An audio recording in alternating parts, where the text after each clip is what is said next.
السلام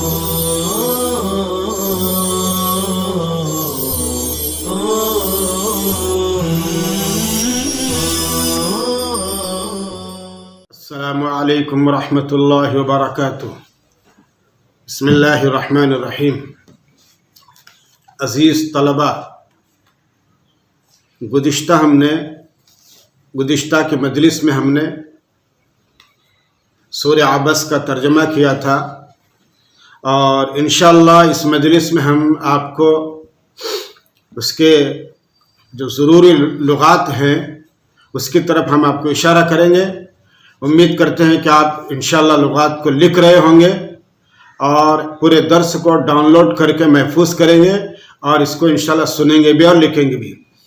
دیکھیں، یہ سورہ عبس ہے۔ لفظ عبسہ، عبسن عبسہ واحد مذکر غائب کا صیغہ، واحد مذکر غائب کا صیغہ۔ اس نے تیوری چڑھائی، وہ چیب جبی ہوا، ناراض ہوا۔ اس نے تیوری چڑھائی، تیوری چڑھانے کا مطلب ہے کہ منہ بگاڑنا، منہ بسورنا، اور چیب جبی کا بھی مطلب وہی ہے، ناراضگی کے ساتھ منہ کا بنانا یہ ہے۔ اور عبسن مصدر ہے، عبسہ یعبس، عبس یعبس، عبسن باب ضرب سے ترشروئی کرنا۔ ترشروئی کے بھی معنی اردو کے اندر وہی ہے، چہرہ بگاڑنا۔ اور جب یہ اس باب خطاب کے بجائے یہاں پر ضمیر استعمال کی گئی ہے، اللہ کے نبی صلی اللہ علیہ وسلم کے لیے اس میں عبستہ یہ نہ کہتے ہوئے عبسہ واحد کا صیغہ استعمال کیا گیا ہے، ماضی کا۔ یہ کیا گیا ہے پیغمبر علیہ السلام کے اکرام کے لیے، احترام کے لیے۔ اور بعض قرأت میں عبسہ بھی ہے تشدید کے ساتھ، مبالغے کے صیغے کے ساتھ، تو یہ مبالغے کے لیے استعمال ہوا ہے۔ اور مشہور قرأت میں لفظ عبس مجرد سے استعمال ہوا ہے۔ یدری کا واحد مذکر غائب فعل مضارع، یدری واحد مذکر غائب فعل مضارع، کاف ضمیر خطاب مفعول، کاف ضمیر خطاب مفعول۔ تم کو کون بتائے، تم کو کون اطلاع دے، یا ہے کہ تم کو کیا خبر، کیا معلوم۔ ادراء اس کا مصدر ہے باب فعال سے، اور اس کا مادہ آئے گا درء، درا یدری درء باب ضربہ، معلوم کرنا، خبر دینا اور علم کرنا، یہ سب اس کے معنی مختلف اس کے مانیں گے۔ تو یہاں پر ما یدری کا وما یدری کا، آپ کو کیا خبر، یعنی کس نے آپ کو کیا علم ہے اس کے طرف۔ اور اس کے بعد پھر استغنا، استغنا واحد مذکر غائب فعل ماضی، اس نے بے پرواہی کی۔ استغنا مصدر ہے باب استفعال کا، استغنا مصدر ہے باب استفعال کا۔ اور غنیہ اس کا مجرد غنیہ اغنا باب سمیہ سے۔ تصد وانت له تصد، تصد واحد مذکر غائب فعل مضارع، واحد مذکر غائب فعل مضارع۔ تو درپے ہو گیا، تصدیل تفاعل کو وزن پر، کسی کے درپے ہونا، آمنے سامنے ہونا۔ اور تصد اصل میں تتصد تھا، دو تھا، ایک تا کو حذف کیا گیا، اور اس کے بعد پھر فعل آ رہا ہے تلہا، مضارع واحد مذکر غائب، تلہا مضارع واحد مذکر غائب۔ تو غفلت کرتا ہے، تلہن بروزن، تلہن بروزن تفاعل، کھیلنا، کسی اور چیز میں وقت گزارنا، لاپرواہی کرنا وغیرہ، مشغول ہونا کسی چیز میں۔ لیکن جب اس کے صلے میں عن آتا ہے، جب اس کے صلے میں تلہا کے صلے میں جب عن آتا ہے تو اس کے معنی آئیں گے تغافل کرنا، تغافل برتنا۔ اور یہاں بھی ایک تا حذف ہے، یعنی تتلہا تھا، یہاں بھی ایک تا حذف ہے، یعنی یہاں پر بھی تتلہا تھا۔ اور اس کے بعد پھر آپ کے لفظ آ رہا ہے مطہرہ، مطہرتن اس میں مفعول ہے واحد منس مفعلتن کے وزن پر، مطہرتن مفعلتن کے وزن پر۔ اس کے معنی ہے ہر طرح کی جسمانی کثافتوں یعنی گندگیوں سے پاک ہونا، ہر طرح کی جسمانی گندگیوں سے پاک ہونا۔ اے منزہۃ عن مس الشیطان، تطہیر مصدر ہے اس کا باب تفعیل سے، تطہیر مصدر باب تفعیل سے. اور اس کے بعد پھر لفظ آ رہا ہے سفرتن لکھنے والے. سافر کی جمع ہے سفرتن لکھنے والے. اور لکھنے کے معنی میں بھی آتا ہے اس لیے کہ سفرہ کا لغوی معنی ہے واضح ہونا، کھولنا. جو چیز لکھی جاتی ہے وہ کھلتی ہے، اس لیے کاتب کو بھی سافر کہتے ہیں.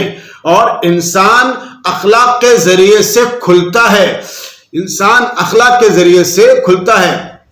اس لیے بعض مرتبہ لفظ لکھنے کے معنی میں بھی آتا ہے. اور یہاں پر فرشتوں کی صفات ہے. کرام کریم کی جمع ہے باعزت بزرگ اور بہترین. اور برارتن کرامن برارہ، برارہ برن کی جمع ہے نیکوکار. برارتن برار کی نسبت زیادہ بلیغ ہے. برارن ابرار کی نسبت زیادہ بلیغ ہے، اس لیے کہ ابرار کی جمع ابرار بار کی جمع ہے، ابرار بار کی جمع ہے. اور برارتن یہ برن کی جمع ہے، برارتن یہ برن کی جمع ہے. اور اس کے بعد پھر لفظ آ رہا ہے اقبرہ. اقبرہ واحد مذکر غائب فعل ماضی، واحد مذکر غائب فعل ماضی. اور ہو ضمیر مفعول، اس کو قبر میں رکھوا دیا، قبر میں ڈال دیا. اور اقبارن، اقبارن یہ مصدر جس کے معنی کیا ہے؟ قبر میں رکھنے اور رکھوانے کے ہیں باب فعال سے. اور اس کے بعد پھر انشارہ. انشارہ واحد مذکر غائب فعل ماضی. اور یہاں بھی ہو ضمیر مفعول، اس نے اس کو زندہ کر دیا، اس نے اس کو زندہ کر دیا، اس کو اٹھا کر کھڑا کر دیا. انشارن، انشارن اس کا مصدر باب فعال سے.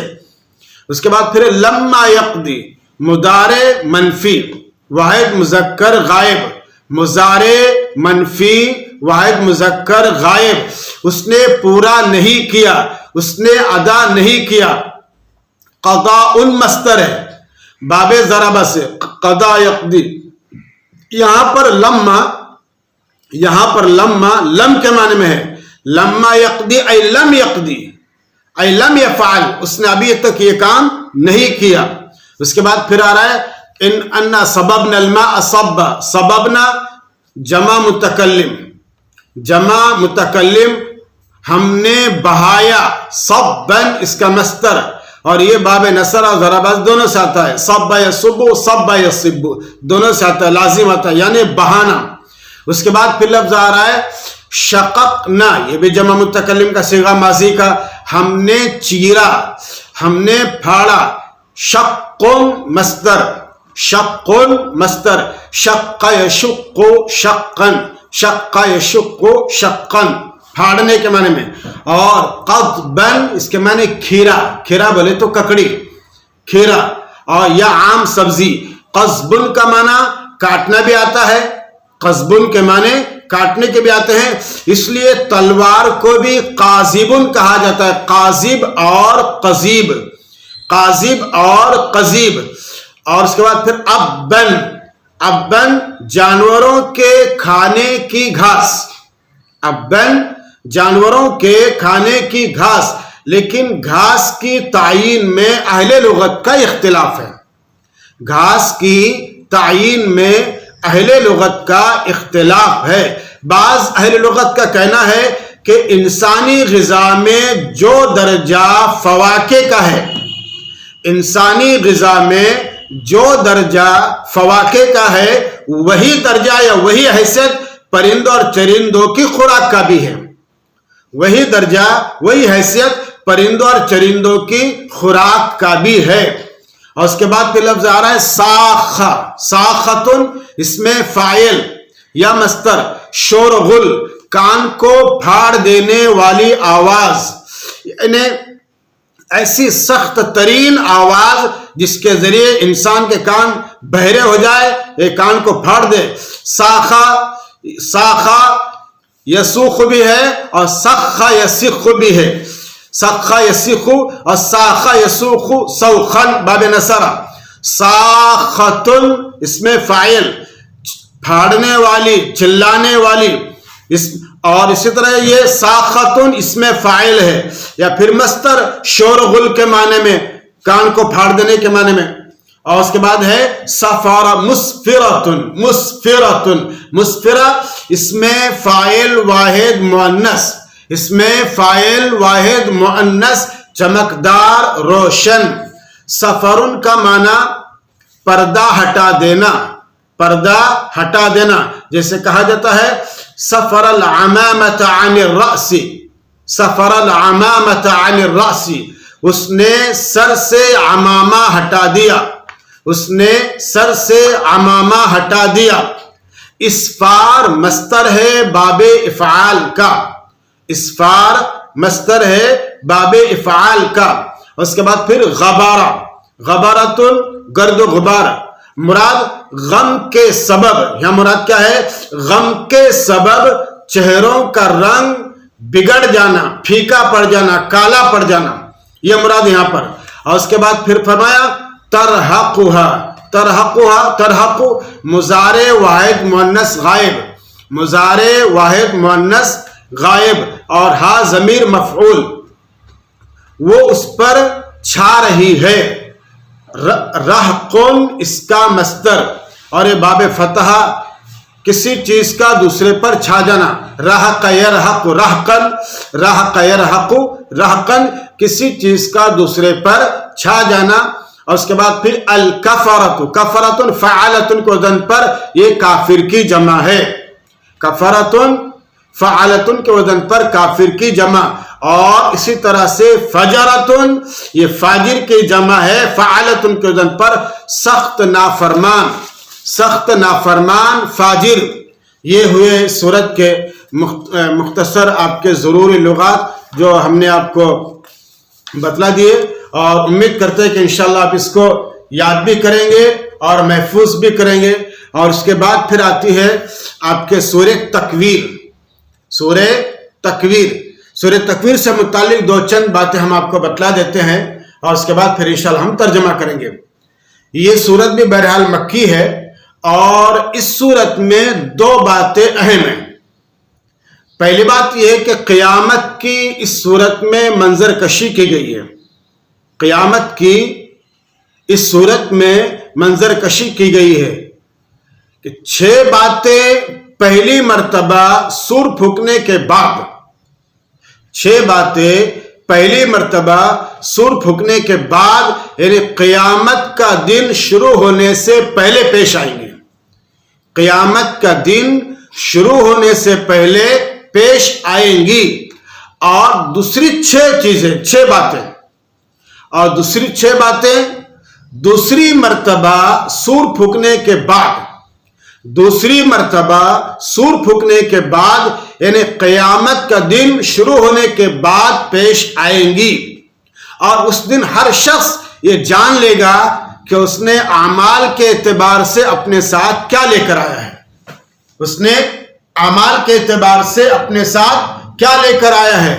پہلی بات یہ ہے قیامت کے منظر کشی کہ قرآن کریم یہ کر رہا ہے کہ دیکھیے قرآن اللہ کا کلام ہے، قرآن اللہ کا کلام ہے، اور اس کی حقیقت کا انکار نہیں کیا جا سکتا. تو اے مشرکین مکہ، تم بھی اللہ کے اس کلام کی حقیقت کا انکار مت کرو. اور اس کے بعد پھر قسمیں ذکر کیا اللہ تعالیٰ نے. پہلی قسم سے یہ ثابت کیا ہے کہ جس طرح سے 5 سیارے، جس طرح سے 5 سیارے چلتے چلتے پیچھے ہٹ جاتے ہیں، چلتے چلتے پیچھے ہٹ جاتے ہیں، پھر پیچھے ہی چلتے رہتے ہیں، پیچھے ہی چلتے رہتے ہیں، یہاں تک کہ کبھی اپنے مطالعے میں چھپ جاتے ہیں، یہاں تک کہ اپنے مطالعے میں چھپ جاتے ہیں. اسی طرح حضرت جبریل علیہ السلام وحی لے کر آتے ہیں، پھر وحی پہنچا کر پیچھے لوٹ جاتے ہیں، اور اپنی روش پر چلتے ہوئے اپنے مستقر پہنچ جاتے ہیں. اور دوسری قسم، پہلی قسم سے متعلق بات ہوئی، دوسری قسم سے یہ ثابت کرنا ہے کہ جہالت کی تاریکی کے بعد ہدایت کی روشنی پھیلنی ضروری ہے. ہدایت کی روشنی پھیلنی ضروری ہے. جیسے تاریک رات جاتی ہے تو صبح کی روشنی نمودار ہوتی ہے. تاریک رات جاتی ہے تو صبح کی روشنی نمودار ہوتی ہے. اور یہ صبح ہدایت نزول قرآن سے شروع ہوتی ہے. نزول قرآن سے شروع ہوتی ہے، اس کا آغاز ہوتا ہے. پھر وحی لانے والے فرشتے کی اور نبی پاک صلی اللہ علیہ وسلم کی اعتباریت کا، آپ کے مقام و مرتبے کا بیان کیا گیا ہے. یعنی حضرت جبریل علیہ السلام کا بھی مقام بیان کیا گیا اور نبی پاک صلی اللہ علیہ وسلم کا بھی مقام بیان کیا گیا. تو اس اعتبار سے یہ سورت ان تمام مضامین پر مشتمل ہے. اور انشاءاللہ آئندہ ہم اس سورت کا ترجمہ کریں گے، ضروری باتیں بتلائیں گے اور اس کے بعد انشاءاللہ اس کے لغات بتائیں گے. آج کے لیے اتنا ہی کافی سمجھے. اللہ مجھے اور آپ کو عمل کی توفیق عطا فرمائے. پھر ہم آپ سے امید رکھتے ہیں کہ انشاءاللہ آپ ضرور لکھ رہے ہوں گے، سن رہے ہوں گے اور اس کو یاد کرنے کی کوشش بھی کر رہے ہوں گے. اس لیے کہ اللہ کے کلام سے ہماری وابستگی بہرحال بہت ضروری ہے اور یہ ہمارے کامیابی کا سبب بھی ہے. اللہ مجھے اور آپ کو عمل کی توفیق عطا فرمائے. وآخر دعوانا ان الحمد للہ رب العالمین.